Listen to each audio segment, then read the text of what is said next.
Un programa de análisis jurídico y político sobre temas de interés nacional. ¡No negociable!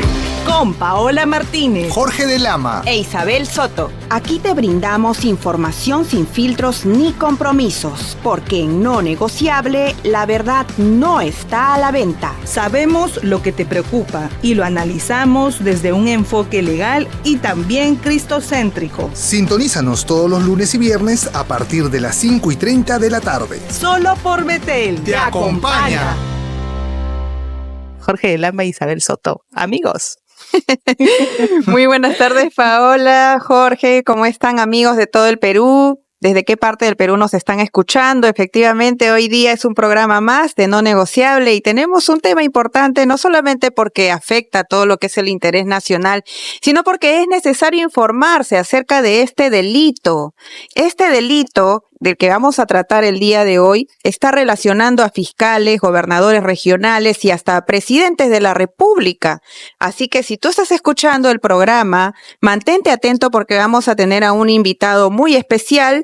Dicho sea de paso, antes de anunciar el tema, por favor no dudes en escribirnos tus consultas o preguntas al WhatsApp 947-246-545, 947-246-545. ¿Cuál es el tema de hoy, Jorge? Hola amigos, ¿cómo están? Hola Paola, hola Isabel, ¿qué tal? Hola amigos que nos escuchan por Betel Radio. Hoy estamos el 16 de septiembre desde la cabina de Betel Radio en la frecuencia 100.1 FM y 660 AM, transmitiendo las 24 horas porque Betel te acompaña. Bueno, Isabel, el tema de hoy, que lo va a decir Paulita, pero yo quiero hacer una introducción, es interesante porque todos en la vida vamos a conocer o vamos a poder conocer una persona que haga estas cosas. Porque lo interesante del tema es que el tipo penal que vamos a analizar hoy no es un tipo penal pues que es fácilmente determinable por la gente, como el matar, como robar, como secuestrar, sino que inclusive hay gente que cae en él por no saber lo que está haciendo. Entonces, por ignorar. Exacto. Entonces, incluso muchos congresistas han sido en su momento denunciados por ello, a veces injustamente, a veces justamente, y esa es la idea, que la gente tenga siempre o aplique en la práctica lo que nosotros aquí en su programa No Negociable venimos a tratar. Paulita, ¿cuál es el tema de hoy? Así es. Y sin mucha introducción, el tema de día de hoy es la red de favores. ¿Qué es el tráfico de influencias? Y para que puedas entender mejor, te vamos a presentar la nota. La nota en No Negociable. ¿Cuál es la ruta de $1 millón que vinculan a una figura del entretenimiento y las figuras más altas del poder? Un nuevo terremoto sacude los cimientos del poder en nuestro país. Esta vez se trata de la controversial figura de Andrés Hurtado, también conocido como Chibolín, el cual se ve envuelto en un escándalo que involucra millonarias sumas de dinero, presuntos actos de corrupción y conexiones con las esferas más altas del poder peruano. La denuncia, que ha puesto en jaque a fiscales, gobernadores regionales, deportistas, empresarios y hasta presidentes de la República, revela un presunto caso de tráfico de influencias o red de favores que ha generado gran conmoción en la opinión pública. El asunto parte de la relación entre Andrés Hurtado y la familia Ciucho Neira, la misma que tiene a algunos de sus integrantes investigados preliminarmente por lavado de activos. Inclusive, uno de ellos es colaborador en el caso Los Waikis en la Sombra. Escuchemos la confesión de Andrés Hurtado con respecto a uno de sus favores a la familia Ciucho Neira en procesos migratorios. ¿Qué pasará ahora? ¿Hurtado volverá a aplicar la frase "un comercial y regreso"? La nota en No Negociable. Una nota y regresamos. Nos hemos reído de un comercial y regreso. De Ferrando, me acordaba de Ferrando, Augusto Ferrando. Que viene cantando. De la época de Jorge. Que yo era chiquitito. Es que yo era chiquitito. Es que, Sí, que Andrés Hurtado o querido Chibolín, él, claro, porque él dice siempre que Fernando lo descubrió. No sé si lo descubrió traficando influencias, pero lo descubrió como artista. Entonces, ahora sí vamos a hablar del tema puntual. Así Sí, es, nosotros amigos. ya hemos regresado luego de la pausa, nosotros sí hemos vuelto. Sí, así es. El tema, nuevamente repito, es la red de favores. ¿Qué es el tráfico de influencias? Tenemos como invitado el día de hoy al doctor Cristian Kenji Saldaña Galán. Él es abogado por la Universidad Nacional de Ucayali, es litigante en el estudio jurídico Portugal Sánchez, socio, fundador y abogado litigante en Legis Corp, abogados asociados, y tiene una especialización en contrataciones con el Estado, emitido por el organismo supervisor de las contrataciones del Estado, OCE, que en breve estará con nosotros. Pero bien, ¿cómo ustedes han visto? ¿Ustedes creen que solamente esta red, que supuestamente es una red de tráfico de influencias, hasta dónde tiene alcances? Yo creo que lo primero que tenemos que determinar es qué significa para la gente el tráfico de influencias. Así es. El Eso tráfico nos de- ayudará sí. nuestro especialista. Sí, claro, pero yo creo que tenemos que poner claro el tema, ¿no? O sea, el tráfico de influencias es un delito, se encuentra especificado en el artículo 400 del Código Penal. Yo sé que la gente no lee el Código Penal mucho, pero le ayudaría mucho leerlo, porque a veces uno comete delitos por no saber lo que dice el código. Entonces, el tráfico de influencias está tipificado, dice que es el que invocando o teniendo influencias reales o simuladas, recibe, hace dar o prometer para sí o para un tercero, donativo o promesa o cualquier otra ventaja o beneficio con el ofrecimiento de interceder ante un funcionario o servidor público que ha de conocer, esté conociendo o haya conocido un caso judicial o administrativo. ¿Qué quiere decir esto? Que se sanciona a aquella persona que, invocando o diciendo que tiene influencias, tal vez no las tiene, o teniéndolas realmente, le pide a una persona dinero para ayudarlo con un caso o un procedimiento que está en la administración pública. Lo pongo más claro. Yo le ofrezco a mi hermana Paola que yo le ayudo a sacar su licencia porque yo tengo un contacto en la municipalidad de Lima, en la municipalidad de San Borja, y le ayudo y le digo, te voy a ayudar, yo tengo un contacto ahí que te puede sacar más rápido tu licencia y tú me vas a dar pues tanta plata. Eso es el tráfico de influencias, para que la gente entienda. Porque la gente también a veces conoce gente que trafica influencias, pero no detecta porque no sabe de qué trata, ni siquiera sabe que eso está penado. Entonces, cuando estamos viendo el caso, lo que acá se está planteando es que el señor Andrés Hurtado le hacía favores, pero no favores de cualquier tipo. Utilizaba sus influencias con personas que veían casos específicos de ellos y cobraba por ello. Entonces hay que tener claro que aquí es cobrar por ello. No es que te hagan solamente un favor. Y lo digo ¿por qué? Porque a veces, muchas veces, la fiscalía ha abusado de sus competencias y ha procesado congresistas porque los congresistas acompañaron a un gobernador regional, a un ministerio o al Ministerio de Economía para que el gobernador hable con él y vea, pues, no, si el MES va a priorizar su proyecto. Entonces decían, eso es tráfico de influencias. No, un momentito, eso no es tráfico de influencias. Es una labor de representación congresal. ¿Y por qué doy el ejemplo? Porque para que vean la delgada línea en la cual se mueven la determinación de esos delitos. Claro, también podemos poner como por ejemplo, digamos, las coordinaciones que realizan los coordinadores parlamentarios, los propios alcaldes, ¿no? Es que es cierto que el pedido que ellos realizan directamente al Ejecutivo a veces pues no tiene esa, digamos, respuesta que sí, tal vez por medio de un congresista.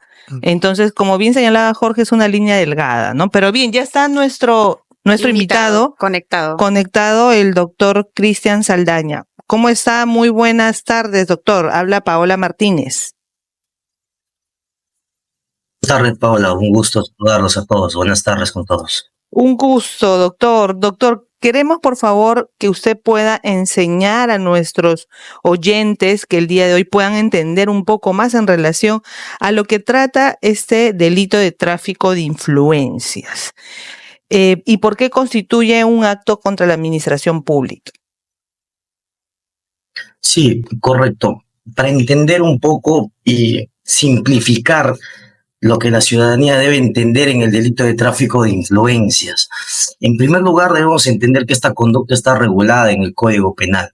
El Código Penal delimita la conducta prohibidas, específicamente el artículo 400 del Código Penal. Entonces, este artículo, que se regula en el artículo 400, fija determinados verbos rectores, ¿correcto? Estos verbos rectores nos hablan de invocar o teniendo influencias reales o simuladas. En este caso, cuando hablamos de este tipo penal, nos hace alusión cuando una determinada persona, en este caso el traficante, plantea, alega, aduce de manera expresa, porque tiene que ser expresa, ¿no? Al interesado que tiene la capacidad de poder influenciar en un funcionario o servidor público, es decir, de manera real o simulada, con la finalidad de favorecerlo en la posibilidad de determinado proceso, ya sea un proceso judicial o un proceso administrativo. ¿Por qué hablamos de delitos contra la administración pública? El Código Penal tiene diversos tipos penales y estos determinan un bien jurídico protegido. En este caso, el bien jurídico protegido en el delito de tráfico de influencias es la correcta administración pública. Justamente estamos hablando del delito de tráfico de influencias. Doctor Cristian Saldaña, muy buenas tardes. Le saluda Isabel Soto del programa No Negociable. Encantados de tenerlo. Doctor, usted bien ha fijado de que este delito del Código Penal se encuentra precisado dentro de lo que son delitos contra la administración pública. Si es que uno no es abogado, uno es un ciudadano común, no tiene idea de cuándo podría estar incurriendo en este delito. Ahora, usted ha precisado de que es cuando una persona teniendo influencias, sean estas reales o simuladas, promete que va a hacer un favor, pero esto es a cambio de algo, ¿cierto? Entonces, el ente afectado es la administración pública en general. Quisiera que nos explique por qué. Sí, correcto, porque los funcionarios o servidores públicos, hablamos de jueces, fiscales o cualquier otro ente administrativo, por ejemplo, SUNAFIL, que son funcionarios y servidores públicos, se delimitan por una conducta, ¿correcto? Esta conducta debe manejarse con probidad. Entonces, aquí es donde hablamos de la correcta administración pública. El funcionario o servidor tiene la obligación de manejarse de determinada manera, con imparcialidad, probidad, en el ejercicio de sus funciones. Por eso hablamos que el bien jurídico y la afectación es la correcta administración pública. Y una segunda pregunta, ¿solamente puede ser cometido este delito por un funcionario o servidor público? No, el delito de tráfico de influencias puede ser cometido por cualquier persona. Lo que hablamos aquí en el tráfico de influencias es de un tridente. ¿Quiénes participan? La persona que invoca tener la influencia, que no necesariamente tiene que tener la cualidad de funcionario o servidor público, sino que esta persona que invoca la influencia para favorecer o interceder a un tercero, este tercero con el que se va a interceder, tiene que ser necesariamente un funcionario o servidor público que tenga la capacidad de intervenir en un proceso judicial o un proceso administrativo. Y la persona que solicita claramente este favor, ¿no? Son tres personas las que intervienen en el delito de tráfico de influencia. Quien solicita, quien alega tener la influencia y el funcionario que va a favorecer. Ok, doctor, primero saludarlo, buenas tardes, doctor Saldaña, soy Jorge de Lama. Quería hacer una pregunta respecto a lo que acaba de decir. Si las influencias son simuladas, porque hay un vendedor de humo también, ¿no? Ahí ya el tridente no se completaría, ¿no? Porque puede ser que el vendedor de humo te haya prometido que te va a ayudar en, no sé, pues en un proceso, en sacar tu licencia de construcción, en que se te arregle un procedimiento sancionatorio, no sé, pero realmente no la tiene. Entonces, en ese caso, solo estarían los dos primeros, el receptor y el que invoca, el que da y el que invoca.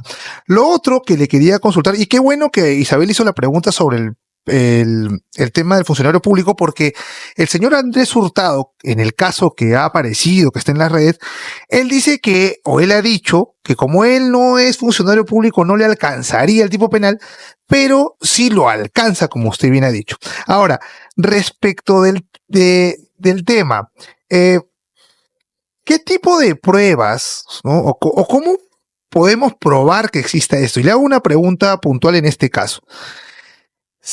¿Puede darse el caso de que la invocación no la haya hecho el que tenga, o el sujeto activo, o la persona que acá, no la invoca a él, sino hace que un tercero la invoque por él? Oye, tú ve y dile a ella que yo puedo solucionar este tema si si te da algo de plata, pero yo no la invoco, lo hago a través de un tercero. El tipo penal no lo contempla como elemento, pero yo entiendo que hay criterios fiscales y jurisdiccionales que seguramente lo comprenderán. ¿Es así o no es así? O si yo lo hago a través de otra persona, no pasa nada. No, sí, en ese aspecto tienes toda la razón. Aquí vamos a entender lo siguiente. Dentro de la tipología del análisis de los delitos que comprende el tipo penal, lo que se analiza también es el grado de participación. El hecho que yo invoque la influencia, o sea, el tercero quien lleve un mensaje, no excluye la responsabilidad penal del traficante de influencias. Al contrario, la persona que colabora llevando el mensaje es plausible de que se le atribuya la complicidad en la comisión de este ilícito penal. Entonces, el hecho de señalar que ha sido un tercero quien ha llevado el mensaje no te excluye de responsabilidad penal.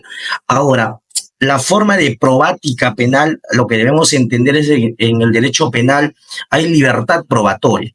Entonces, el derecho a la prueba se manifiesta de diversas formas. Ya puede ser a través de testimonios, documentos o diversos otros medios de pruebas que puedan acreditar por lo menos la vinculación, citando ya el caso Andrés Hurtado, en lo que él afirma ver en su momento. Por ejemplo, la entrevista que él brinda ante Beto Ortiz, cuando señala este favorecimiento, podría ser plausible de prueba, ¿no?, de una diligencia de visualización y transcripción, donde él acepta haber hecho este favor, ¿no? Entonces, incluso la propia declaración de los hermanos Siucho, donde ellos afirman también esta situación. Entonces, aquí hay libertad probatoria y la posibilidad de incorporar a esta tercera persona como cómplice. No necesariamente el traficante tiene que directamente hacer la solicitud o señalar que tiene el poder de influir ante funcionarios o servidores públicos. Ok, doctor. Doctor, y entonces, ¿cómo se diferencia este delito de tráfico de influencias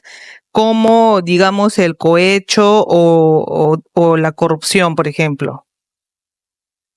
Básicamente cohecho, o otros tipos penales que pudieran ser, digamos, o podría haber una línea delgada de diferencia con este delito. La verdad, la línea es bastante delgada, porque si uno analiza, por ejemplo, el delito de cohecho, que también tiene una situación particular, que es el funcionario que ostenta el beneficio económico. Pero en esta diferencia, por ejemplo, ¿quién invoca a tener esta situación propiamente? No es una persona que no tiene esta cualidad. Entonces, a diferencia del cohecho, donde tienes un funcionario quien puede recibir una dádiva, un beneficio económico para hacer o no hacer parte de sus funciones.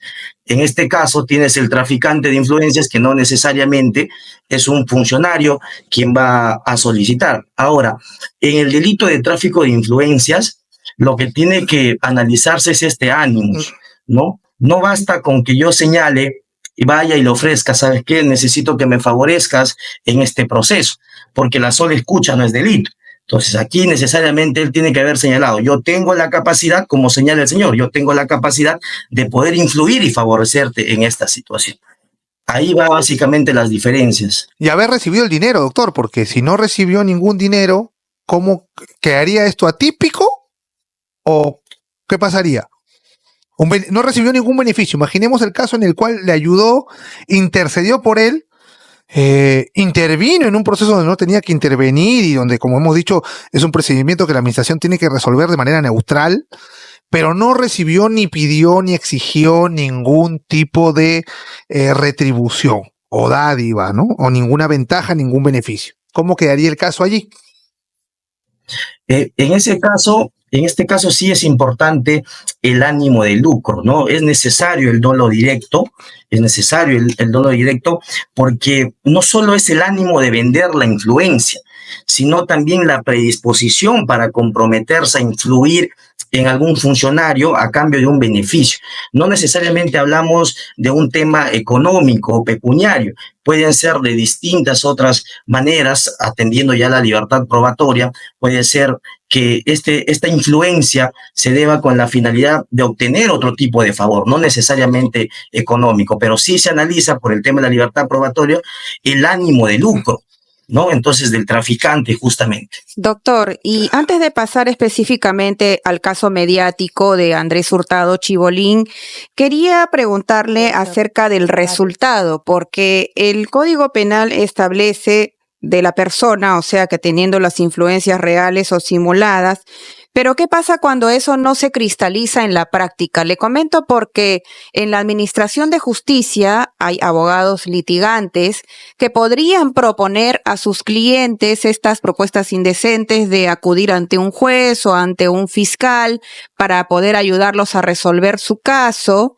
Finalmente, la persona, digamos en este caso el cliente, entrega el dinero al abogado litigante, pero el dinero nunca va al juez o al fiscal, simplemente se ha cometido un engaño. ¿Cuál es la diferencia?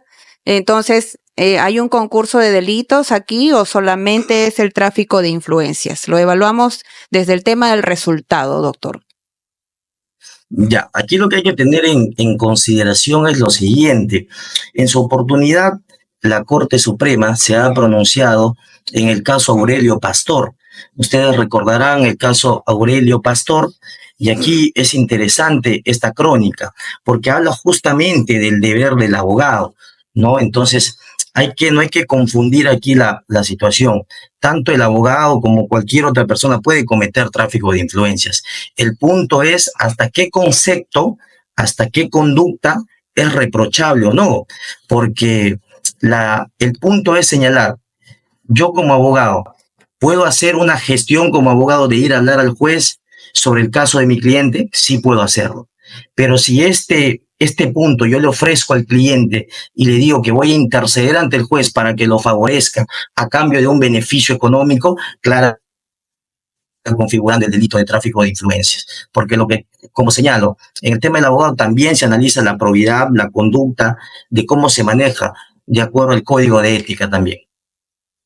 Claro, porque en el caso de Aurelio Pastor, la sentencia, hay una sentencia que lo termina absolviendo diciéndole que él había realizado funciones como abogado, pero que no había hecho lo otro. Claro, el tema es que son líneas bastante delgadas, ¿cierto? Porque, por ejemplo, este tráfico de influencias sería bastante similar a lo que, no digo que es igual, ni tampoco voy a hablar de un delito, a lo que usualmente se le conoce como lobby en Estados Unidos, que es una práctica legal, ¿cierto? Entonces, Correcto, no. Claro, porque en el lobby van a intervenir. Claro, lo interesante es que aquí se restringe esto a un procedimiento administrativo y a un procedimiento judicial, porque normalmente el lobby en Estados Unidos es para temas netamente políticos, donde la decisión no tiene necesariamente que revestir de una neutralidad y una búsqueda de la justicia.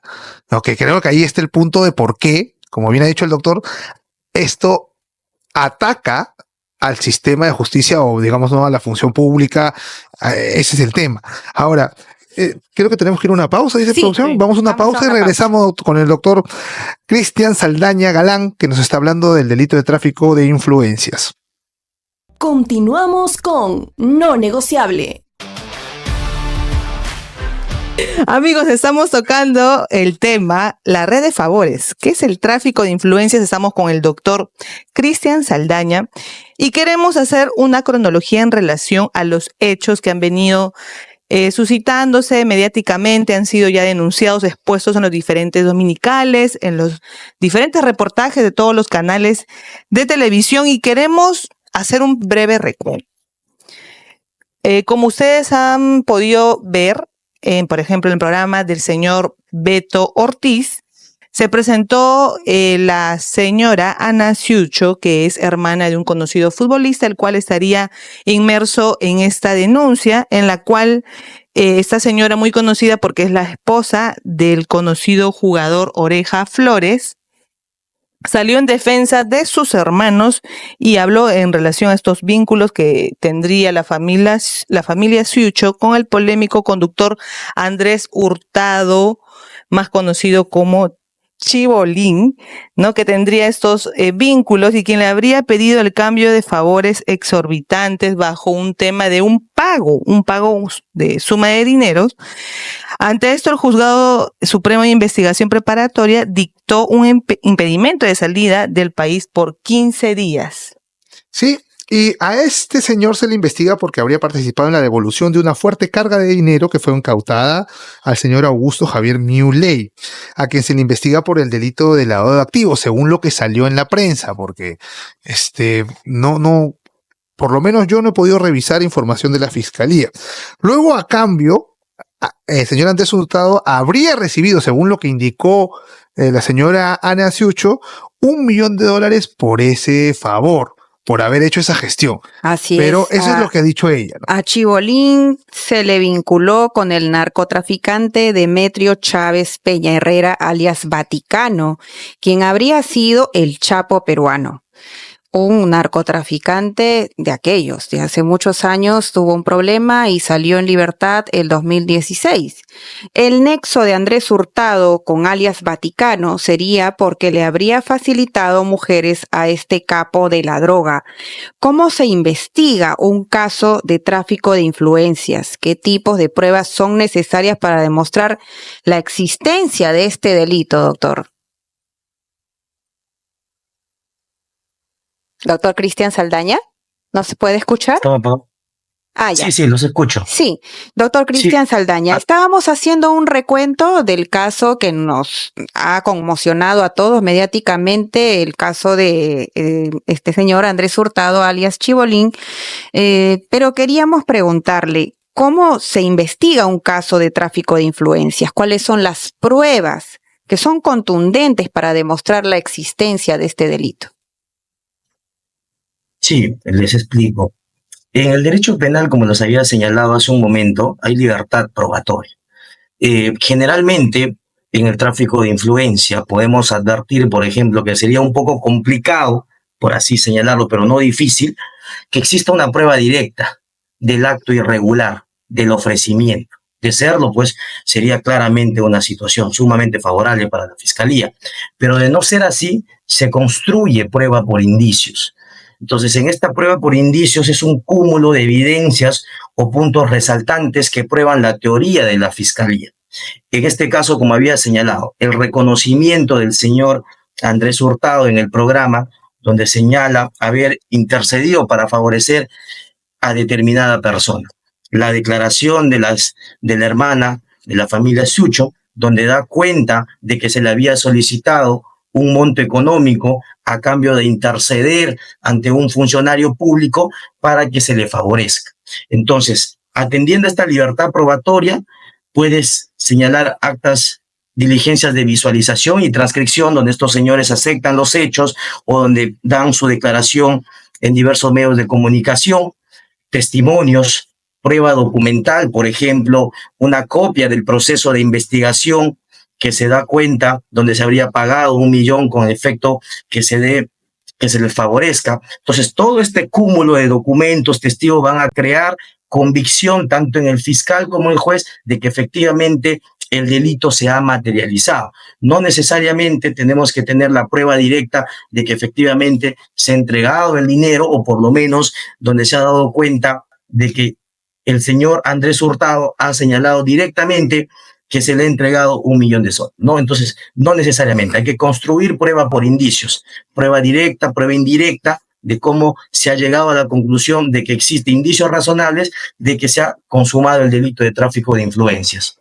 Doctor, yo tuve la oportunidad de revisar un caso de tráfico de influencias en donde la mayor, digamos así, la prueba más fuerte que tenía la fiscalía era la de un testigo de oídas. ¿Usted podría indicarnos, para que la gente lo entienda, qué es un testigo de oídas y cuál es el valor de lo que pueda declarar un testigo de oídas? Sí, correcto. El testigo de oídas vendría a ser un testigo de referencia. Es decir, no necesariamente ha participado del hecho de manera directa, pero por alguna razón ha tomado conocimiento y tiene detalles relevantes en relación al caso materia de investigación. Y aquí es importante señalar el artículo 158 del Código Procesal Penal. Y aquí justamente 158, 152, si mal no recuerdo, y aquí hablan de que el testigo de oídas necesariamente necesita de otros aspectos que corroboren su versión. Puede ser que tengamos un testigo de oídas que ha señalado que efectivamente ha tomado conocimiento o ha escuchado de que entre el señor Andrés Hurtado y los hermanos Sucho han acordado un monto económico a efectos de favorecer. Pero esa sola versión por sí sola no puede constituir un acto de condena, por ejemplo, pero necesitas otros elementos que corroboren. ¿Y cómo fortalecemos esta declaración del testigo de oídas? A través de otras declaraciones, a través de prueba documental, el proceso, por ejemplo, de la investigación que se le sigue. Entonces, vas reforzando la versión del testigo de oídas para que se solidifique y con esto puedas construir una base de lo que ha dicho este testigo es cierto. Claro, porque Ana Ciucho sería un testigo de oídas, ¿cierto? Porque eso es lo que ella cuando ha hecho sus declaraciones dice, yo me enteré, me dijeron, yo no lo vi, pero me contaron esto. Y entonces hay que tomar en cuenta a la hora de emitir una opinión pública, ¿no? Y lo digo para nuestros oyentes que son cristianos evangélicos, en que hay que tomar estas previsiones para no tampoco, por más antipatía o simpatía que nos cause un personaje, emitir una opinión que pudiera ser, digamos así, ya que estamos hablando en términos penales, difamatoria o calumniosa sobre alguien que todavía se encuentra en una investigación. Si es que todavía está en investigación, creo que está en investigación, se han abierto algunas cosas, diligencias, no sé, pero no está pues en una etapa, en un juicio, ¿no? Ya Donde, aprobado. claro, Exacto. no, ni siquiera ha terminado la primera instancia, ¿no? Todo es presunto hasta el momento. Doctor, yendo al meollo del caso de Andrés Hurtado, ¿cómo ve usted cuál es el asunto principal? Se está hablando de una vinculación del mundo del entretenimiento con las más altas esferas del poder. ¿Qué mecanismos existen de manera preventiva para poder identificar este tipo de conexiones? Y si alguna vez usted había conocido de un caso similar al que está ocurriendo en estos momentos. Básicamente aquí hay una cuestión ya reprochable, pongámoslo de esa manera, porque las instituciones del Estado, sea Poder Judicial, Fiscalía o cualquier otra institución, tienen una oficina de imagen institucional, por ejemplo, ¿no? Esta oficina de imagen institucional o alguna área en específica se encarga, por ejemplo, de organizar algunos eventos que se relacionan y determinan el contrato o la vinculación con determinadas personas. Yo creo que hasta ahí no habría ningún problema. El problema es cuando esto deja de ser un tema estrictamente profesional o laboral para convertirse en una cuestión de favores, ¿no? Porque si yo hago la contrata de una determinada persona porque de alguna manera me va a favorecer, ya esto sí constituye un ilícito. La libertad de trabajo de cualquier persona no está en cuestión. El problema es hasta qué punto dejo de hacer lo correcto para empezar a relacionarme con este tipo de personas con la finalidad de obtener un beneficio. Ese sería lo irregular en este caso. Todas las oficinas tienen un control para el Estado para contratar con determinada persona, pasan filtros, pasan procesos de selección, hacen coordinaciones. Entonces, ya esta situación de ser el caso como se plantea en los medios de comunicación y según lo que viene investigando la Fiscalía, de probarse que efectivamente todas estas relaciones o vínculos se habrían hecho con la finalidad de favorecer o obtener un beneficio, sí constituiría un delito. Doctor, una consulta. ¿Qué responsabilidades tendrían las empresas privadas en este tema? Y lo voy a decir con el caso puntual de lo que estamos hablando, porque la productora, no me acuerdo qué canal, se dijo que la productora había dicho en algún momento, no sé si dentro de este tema ahora actualmente, sino antes, que el señor Andrés Hurtado le conseguía todo. Dijo, yo quería grabar en la cárcel un programa y el señor Andrés Hurtado coordinaba y yo grababa dentro del penal. Yo quería tal cosa y grababa adentro. Eso podría constituir tráfico de influencias o solamente es un favor que se podría entender así? Porque, bueno, faltaría el elemento saber qué es si hubo ánimo de lucro. Pero en el tráfico de influencias, en el tipo penal, habla de promesa, ¿no? Que puede decir, oye, hoy día te ayudo yo, la próxima me ayudas tú. Es una promesa, ¿cierto? Entonces, Sí, correcto. habría responsabilidad aquí también del programa que ha salido beneficiado, porque, repito, la productora, la conductora, no me acuerdo de qué programa, pero se dio a conocer en las noticias que hablaba así. Andrés Hurtado, cuando yo quería grabar dentro del penal, grababa dentro del penal. Cuando yo quería grabar y esto, él me lo traía y me lo hacía posible. Entonces, tal vez en este caso no alcance porque no hay un caso judicial o administrativo que se esté viendo. Pero, digamos así, ya podría observarse un comportamiento que en algún momento podría ser delictivo o podría generar en este agente que posteriormente pase la línea, porque si yo observo que alguien me abre todas las puertas, lo que va a terminar pasando y lo que siempre termina pasando por la experiencia que tenemos es que abre algunas puertas lícitas y otras ilícitas. Sí, correcto. En ese punto lo que debemos tener en consideración es lo siguiente. Las empresas privadas, propiamente, es un tipo de empresa comercial no gubernamentales, ¿no? Son accionistas o propietarios. Ahí hay un problema estructural ya con el tipo penal. No podríamos encajar, no podríamos hablar de un proceso judicial o un proceso administrativo propiamente dentro de la esfera del marco del Estado. El segundo punto que hay que tener en consideración es qué tipo de contrato, y ese es un tema ya estrictamente laboral, civil, qué tipo de contrato tenía esta empresa con el señor Andrés Hurtado, por ejemplo, ¿no? Si es un locador, para entender cuáles son las pautas de la labor que él tenía que desarrollar. Lo que sí podríamos analizar ya como un tema queriendo llevarlo al ámbito penal es la facilidad con que él accedía a este tipo de situaciones, ¿no? Grabar en un penal, grabar en determinadas instituciones. Quizás esta facilidad de poder ingresar a estas instituciones podría considerarse un indicio. Y aquí es donde hablamos justamente de lo que señalé hace un momento, prueba por indicios. Si yo no tengo esta injerencia, ¿por qué tengo esta facilidad de acceder? ¿Por qué el Estado o las instituciones me permiten acceder con tal prontitud? Cuando nosotros sabemos que en la práctica muchas veces estos trámites son burocráticos y demoran un tiempo. Entonces, este tipo de situaciones ya podría analizarse quizás desde el aspecto de la rapidez, la inmediatez con la que obtiene estos permisos. Ahí podría ser, pero en el caso de la empresa habría que analizarse si efectivamente ha habido un ánimo de lucro, un tema laboral, un tema de la empresa privada, los contratos. Ya es un poco complicado, tendríamos que conocer más el tema de fondo para determinar si efectivamente habría una vinculación de la empresa con este tipo de situaciones. Así es, doctor.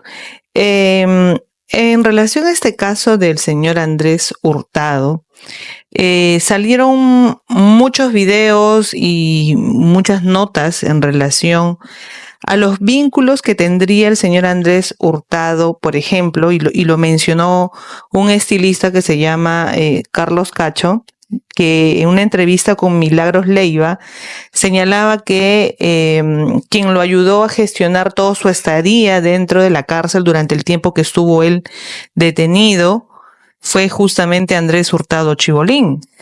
Luego también salió un video en relación al señor Alfredo, un cómico también conocido, el señor Alfredo Benavides, que también había sido denunciado por, no recuerdo exactamente el delito, pero que finalmente se cerró, se archivó absolutamente todo, que también es muy cercano al señor Andrés Hurtado Chibolín. Ahora hemos escuchado por parte de el mismo señor Hurtado Chibolín en una entrevista con Beto Ortiz, indicando que él le ayudó en el tema de la naturalización para que pueda ser el señor Xiucho un natural chino y pueda jugar en la liga allá en China.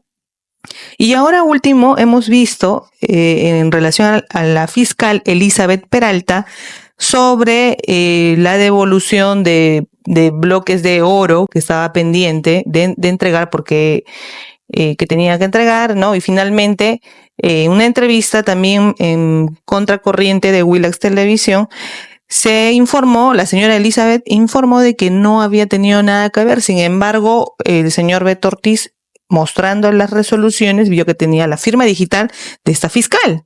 Entonces, todos estos hechos, entrevistas, notas, ¿no? Declaraciones de los propios beneficiados, no pueden dar, digamos, a luz de que existe una reincidencia en un tipo de tráfico. Ya, aquí lo que podemos ver, si todas estas conductas que se señalan, por ejemplo, las instituciones se deben manejar con independencia e imparcialidad. Y eso es lo primero. El hecho de que el señor Andrés Hurtado tenga injerencia, por ejemplo, para darte una mejor estadía cuando estás en un establecimiento penitenciario, favorecer en trámites, ya se entiende en cierto modo que hay un nivel de influencias que podríamos hablar ya de que tendría que investigarse todos estos comportamientos, que incluso él mismo lo acepta en cierto modo. Entonces, aquí sí hay una reiterancia en la conducta propiamente, pero hablando en términos penales, podrían ser plausibles de investigación, pero considerar una reincidencia en la conducta propiamente del hecho. Pero dentro de la tipología del Código Penal propiamente, no, ¿no? Porque para ser reincidente habría que él haber sido sentenciado en un primer momento por este delito. Y entendemos que eso no ha ocurrido. Recién son procesos que están en giro e investigación. Sí, doctora, lo que me refería era en relación al tema, por ejemplo, usted mencionaba sobre la prueba directa e indirecta, ¿no? Que se tiene que armar en este caso, ¿no? Pero, digamos, todas estas declaraciones ya dibujan una línea de comportamiento, de antecedente, Sí. ¿no? Que evidencia De todas realmente maneras, que existe una influencia directa en funcionarios, servidores públicos que tienen que ver con estos temas, porque aquí nomás, digamos, ¿dónde, en qué lugar, en qué parte del país se puede facilitar, pues, cuando se ha detenido, cuando se ha, en este caso, el tema de los bloques de oro tuvo no recuerdo el nombre, Incautación. digamos, la incautación, ¿no? Y que de un momento a otro simplemente se devuelva la carga, ¿no? O que se ayude al proceso de naturalización de alguien, pese a que había observaciones y que tenga que ver migraciones directamente aquí, ¿no? Y se ha mencionado a las personas, a los funcionarios.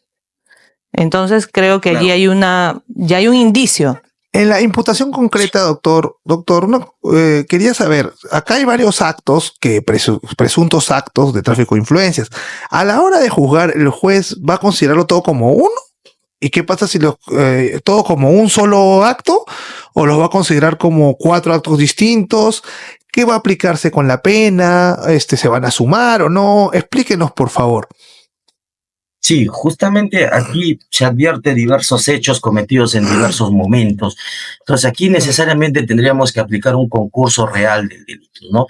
No son hechos que derivan de una sola acción, son hechos independientes. El hecho del trámite para obtener la nacionalidad, el hecho del favorecer por la incautación del oro. Entonces, todas estas conductas son independientes y aquí necesariamente va a haber una sumatoria de penas. Existe una sumatoria de penas porque se van a sancionar cada hecho, el delito de tráfico de influencias habla de penas de 4, mínimo de 4, no mayor de 8 años. Entonces aquí necesariamente al tratarse de un concurso real, porque son hechos independientes, no son hechos unificados, para considerar un concurso ideal tiene que haber una sumatoria de penas. Bien, doctor. Todo esto nos lleva a reflexionar acerca de estos delitos que hay de corrupción, ¿no es cierto? Que, digamos, vulneran lo que es una correcta administración pública, una correcta administración de justicia, porque estos delitos pues tienen que ver con que una persona busca que favorecerse a sí mismo, recibir algo en contraprestación ilícita para favorecer algo que probablemente está lejano a la justicia, es lejano a lo que debería resolver un juez imparcial en este caso, ¿no? Pero ¿cómo pueden participar los ciudadanos, nosotros, activamente en esta lucha contra la corrupción, doctor? Porque esto ha sido conocido porque es un personaje mediático, pero me imagino que en las estadísticas de los delitos que se comete contra la administración pública, esto es un delito común. Sí, correcto, sin duda. Quizás el tema se al ser un personaje público, se ha evidenciado este tipo de actividades, pero muchas veces en la práctica cotidiana se ve desde el momento que tú vas a una institución y te piden, así sea un monto económico pequeño para permitirte acceder más rápido a un trámite, ya se está cometiendo delito. Entonces, lo correcto en este punto sería por parte de los ciudadanos poder denunciar este tipo de actividades y de alguna manera, pues, que la administración pública se maneje de mejor manera. Por ejemplo, he conocido casos en que hay personas que son denunciadas y en vez de atravesar un largo proceso judicial, lo que dicen, bueno, es mejor voy con la policía, ¿no? Doy un monto y con eso ya se archiva el caso y me evito todo un largo juicio, ¿no? Pero si nos quejamos de la corrupción en general del aparato estatal, debemos empezar nosotros como ciudadanos. Doctor, ¿usted propondría alguna modificación a este delito de tráfico de influencias en el Código Penal? La verdad, en este caso, lo que hay que entender, por ejemplo, en el tráfico de influencias propiamente, también el ciudadano que propone, no hay que tenerlo claro, el ciudadano quien busca la influencia, también es sancionado penalmente. No es, por eso hablaba del tridente, ¿no? La persona que asume el rol de tener la influencia, el funcionario quien va a interceder en este proceso y quien solicita, que también es plausible de sanción. Entonces, yo creo que en este aspecto del delito de tráfico de influencias, por lo menos con fines de prevención, no solamente hacia el funcionario, sino también al ciudadano, cautela los intereses del Estado, porque no solamente se va a sancionar a quien asume tener la influencia o al funcionario, sino también a quien está buscando ser favorecido con esta actividad. Doctor, y en este caso, habiendo revisado ya este tema y cómo hay una línea a veces tenue entre lo que es tráfico de influencia y lo que no es tráfico de influencias, ¿usted cree que debería haber campañas de prevención para las personas? Porque las personas conocen otras personas que les ofrecen estas cosas, que le dicen, mira, tengo un amigo que te puede ayudar, ¿no? Pero aunque sea, dame algo, no sé. Y este tipo de cosas parecen tan inocuas porque te habla un amigo cualquiera, o un familiar inclusive, y terminas cayendo en esto. Entonces, ¿usted considera que deberían haber campañas informativas? Sobre todo porque los tipos penales son complejos. Es decir, requieren un conocimiento especial. Entonces sería bueno, no sé si usted estaría de acuerdo, en que existan campañas informativas, educativas, para analizar algunos tipos penales en los que la gente cae por no saber. Sabemos que es obligatorio conocer la ley, pero vamos a la realidad. Eso es en el plano legal, en el papel jurídico, en lo jurídico, pero en la práctica yo creo que muchas personas no saben que esto es delito. Sobre todo a quienes les ofrecen una promesa, porque acá dice promesa. Entonces, oye, te ayudo y ya mañana me ayudas tú. Y eso es tráfico de influencia. Te ayudo y mañana te ayudo con esto y mañana me das un favor porque necesito tal encargo, recoger tal encargo. Entonces suena tan inocuo a veces que podría abrirse la puerta a que muchas personas caigan, y además una prevención también aligera la carga procesal y tiene muchos beneficios. No sé si usted estaría de acuerdo con eso. ¿Usted estaría de acuerdo con eso? Sí, sin duda. Yo creo que el Estado ahí debería hacer un mea culpa, que si bien es cierto el Código Penal tiene como finalidad la prevención, porque los tipos penales, cuando se crean los tipos penales, tienen la finalidad de prevenir estas conductas, ¿no? Pero sin embargo, como bien lo han señalado los ciudadanos de a pie, el ciudadano común no conoce de estas leyes, ¿no? Entonces piensa que una conducta así, de esta naturaleza, no va a tener mayor repercusión y muchas veces terminan involucrados. Entonces aquí el Estado necesariamente tiene que hacer un mea culpa y necesariamente incentivar el conocimiento o hacer campañas, así como hace la defensa pública, ¿no?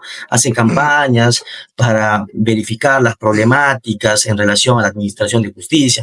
Entonces, todos estos detalles sí serían importantes para que el ciudadano entienda que su conducta o un comportamiento que ellos consideran inocuo puede tener una relevancia penal y una implicancia que finalmente lo va a llevar a cumplir una condena que muchas veces no desea. Así es, doctor. El tiempo nos ha quedado corto, pero esperamos contar con usted para una próxima oportunidad. Está clarísimo que hay una responsabilidad de parte del Estado en poder concientizar al ciudadano acerca de lo que es este delito tan común que es el tráfico de influencias.